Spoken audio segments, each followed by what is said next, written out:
দেখুন রুই মাছ ভেজে নিয়েছি, লবণ হলুদ মাখিয়ে ভেজে রেডি করে রেখেছি। এরপরে আলু লাগবে, আলুগুলোকে এইভাবে লম্বা লম্বা করে কেটে নিলাম।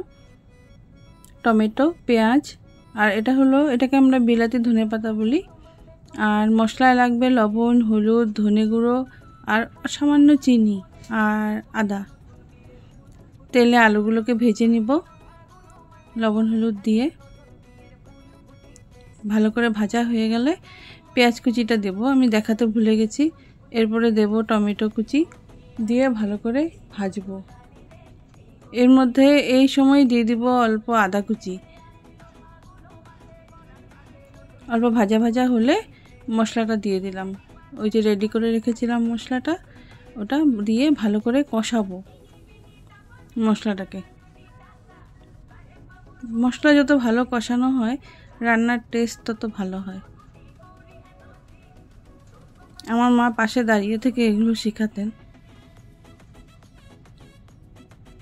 তো মশলাতে তেল বেরিয়ে গেছে, এবার আমি আমার পরিমাণ মতো জল দিয়ে দিলাম। আমি একটু জলটা বেশি দেই কারণ আমার আলুগুলো সিদ্ধ হতে লাগবে।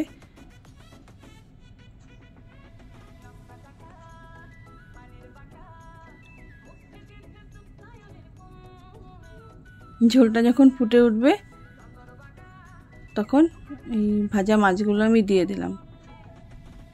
ভাজা মাছগুলো দিয়ে ভালো করে ঝোলটা ফুটাতে হবে, ততক্ষণে আলুও সিদ্ধ হয়ে যাবে।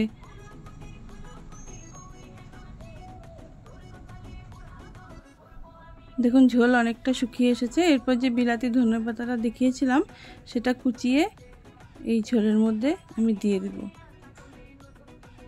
আমি ওই মশলা যে গুলিয়েছিলাম ওই বাটিতেই ধনেপাতাটা কুচিয়েছি, এই জন্য এমন লাগছে দেখতে।